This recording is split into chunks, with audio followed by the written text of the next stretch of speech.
Everyone, তো তোমরা সবাই কেমন আছো? আশা করছি সবাই খুব খুব ভালো আছো, আর আমিও বেশ ভালো আছি। এখন ঘড়িতে বাজে 10:30টার মতো, আর আমরা পৌঁছে গেছি শ্রীনগর এয়ারপোর্টে। এই দুটো দিন যে কি করে কেটে গেল বুঝতেই পারলাম না, কিন্তু এইবার আমাদের ফিরতে হবে। আমরা এখন বাড়ি ফিরে যাচ্ছি না, এখান থেকে ফ্লাইট ধরে আমরা এখন যাব জম্মুতে। আমাদের ফ্লাইটের টাইম হচ্ছে 12:30টার সময়, আর আমরা টাইমের অনেকটা আগে এসেছিলাম, কারণ তোমরা তো জানোই যে শ্রীনগর এয়ারপোর্ট হচ্ছে একটা ডিফেন্স এয়ারপোর্ট। এখানে ভীষণ পরিমাণে সিকিউরিটি চেকিং হয়। আমরা ঢুকতে ঢুকতেই প্রায় 2-3 জায়গায় সিকিউরিটি চেকিং হয়ে গেছে। এরপর আমরা ভেতরে ঢুকতে পেরেছি, যার জন্য হাতে একটু টাইম নিয়ে আসলে ভালো হয়। ভেতরে ঢুকে আমরা লাগেজগুলোও জমা করে দিয়েছি। আমাদের হাতে ওই খুব একটা টাইম নেই, আধা ঘন্টা মতো টাইম আছে। সিকিউরিটি পারপাসের জন্য এখানে সব জায়গায় ভিডিও করতে অ্যালাউ করে না, তো যার জন্য শ্রীনগর এয়ারপোর্টটা তোমাদের খুব একটা ভালো করে ঘুরিয়ে দেখাতে পারলাম না। আমাদের বোর্ডিং এখনো শুরু হয়নি, তাই ভাবলাম এই ফাঁকে একটু লঞ্চের থেকে ঘুরে আসা যাক। যেতে যেতে চোখে পড়লো এই কাশ্মীরি কুর্তি আর শালের দোকানটা। এত সুন্দর সুন্দর কালেকশন রয়েছে, যেই এখান দিয়ে যাচ্ছে একবার করে দাঁড়িয়ে দেখে যাচ্ছে। এখানে রয়েছে অনেক খাবারের দোকান, আর আমরা তো হাঁটতে হাঁটতে প্রায় অনেকটাই সামনে চলে এসেছি। এরপর আমরা চলে আসলাম লাউঞ্জের সামনে, আর এসে দেখলাম খুব একটা ভিড় নেই, তো যার জন্য সবাই সবার কার্ড দিয়ে একবার ট্রাই করছিল। কিন্তু দুঃখের বিষয় হলো সৌতমের শুধু একটা কার্ডই অ্যালাউ করছিল, আর আমরা মোট রয়েছে 4 জন, তো যার জন্য ও একা একা আর ঢোকেনি। এরপর আমরা সবাই মিলে এখানটায় দাঁড়িয়ে দাঁড়িয়ে প্লেন ওরা দেখছিলাম। একটা প্লেন তো দাঁড়িয়ে আছে, আর একটা প্লেন দেখো এক্ষুনি উড়ে যাবে। আমি মনে হয় একমাত্র ব্যক্তি যার প্লেনে ওঠার থেকে প্লেনগুলো যখন উড়ে যায় সেটা দেখতেই বেশি ভালো লাগে। যাই হোক, আমাদের বোর্ডিং চালু হয়ে গেছে, আর আমরা দাঁড়িয়ে পড়লাম লাইনে। আমাদের সবার টিকিট কাটা ছিল স্পাইসজেটে, আর আমাদের জম্মু যাওয়ার জন্য টিকিটের ভাড়া পড়েছে এক একজনের 5,000 টাকা করে। এখন যেহেতু পিক সিজন, তো যার জন্য আমাদের ফ্লাইটের ভাড়া অনেকটাই বেশি পড়েছে। তোমরা যদি একটু আগে টিকিটটা কেটে রাখতে পারো, তাহলে তোমরা ওই 2 থেকে 2,500-এর মধ্যে পেয়ে যাবে। এছাড়াও তোমরা যদি চাও তাহলে কিন্তু তোমরা শ্রীনগর থেকে জম্মু বাসে করেও যেতে পারো। Jammu and Kashmir state transport কর্পোরেশনের বাস, যার টিকিটের প্রাইস ওই 800 টাকা করে, সকাল 7টার সময় এই বাসটা ছাড়ে।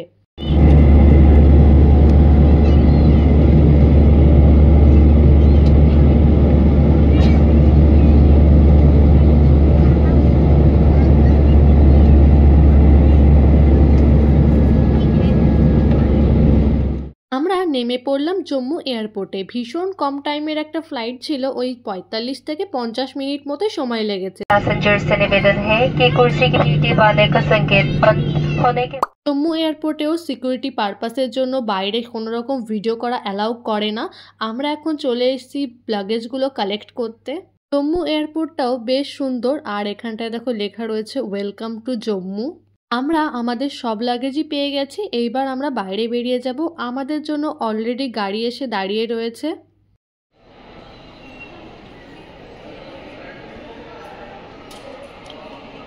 শ্রীনগরে তবুও মোটামুটি বেশ ভালোই ঠান্ডা ছিল, কিন্তু জম্মুতে এসে আমরা তো পুরো গরমে সেদ্ধ হয়ে যাচ্ছে এখন। আমাদের যিনি ড্রাইভার ছিলেন তিনি আমাদের ফোন করে বললেন যেখানে প্রিপেইড ট্যাক্সি বুকিং হয় সেখানটায় চলে আসতে, তো আমরা চলে আসলাম সেখানটায়। আমরা যেহেতু অনেক লোক, তো যার জন্য আমাদের 2টো গাড়ি বুক করা হয়েছিল। তো ব্যাগপত্র গাড়িতে উঠিয়ে আমরা চললাম এখন হোটেলের উদ্দেশ্যে। আমাদেরকে তো বলাই হলো না আমরা জম্মু কি করতে এসছি। তোমরা হয়তো একটু একটু গেস করতেই পারছো। আচ্ছা, আমিই বলে দিচ্ছি, আমরা এসছি বৈষ্ণোদেবী মাতার দর্শন করতে। তোমরা সামনে যে বাসটা দেখতে পাচ্ছ, এরকম ইলেকট্রিক এসি বাসে করে তোমরা জম্মু থেকে কাটরা পৌঁছে যেতে পারবে। এখন তো আরো একটা সুবিধা হয়ে গেল, সেটা হচ্ছে জম্মু থেকে তোমরা শ্রীনগর ট্রেনে করেই আসতে পারবে। এই কিছুদিন আগেই তো বন্দে ভারত চালু হয়ে গেল। আমাদেরও ভীষণ ইচ্ছা ছিল যে বন্দে ভারতে করেই আমরা জম্মুতে আসবো, কিন্তু তখন তো ট্রেন চালু করেনি, তো যার জন্য আমাদের ফ্লাইটে করেই আসতে হলো।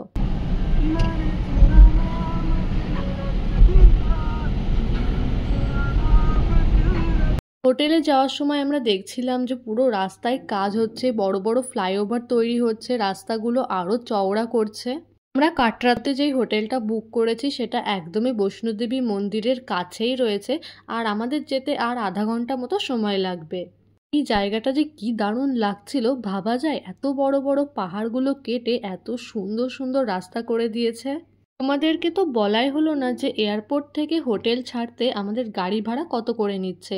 এয়ারপোর্ট থেকে আমাদের হোটেল অনেকটাই দূর, আর আমাদের গাড়ির ভাড়া পড়েছে 1,500 টাকা করে। তোমরা যদি চাও তাহলে কিন্তু তোমরা লোকাল বাসে করে বৈষ্ণোদেবী মন্দিরে আসতে পারবে, আর যার ভাড়া পড়বে এক একজনের 100 টাকা করে। যাই হোক, কথা বলতে বলতে প্রায় হোটেলের একদম কাছেই চলে এসেছি, আর ওই 10 মিনিট মতো সময় লাগবে। তবে আজকের মতো ভিডিওটা এখানেই শেষ করছি। ভিডিওটা ভালো লাগলে একটা লাইক করে দিও, আর আমার চ্যানেলে যদি নতুন হয়ে থাকো তবে অবশ্যই আমার চ্যানেলটা সাবস্ক্রাইব করে দিও। এই ভিডিওতে তোমাদের সঙ্গে শেয়ার করব আমরা কাটরাতে কোথায় কোথায় ঘুরলাম, কী কী করলাম। তো দেখা হচ্ছে পরের ভিডিওতে। আজকের মতো টাটা।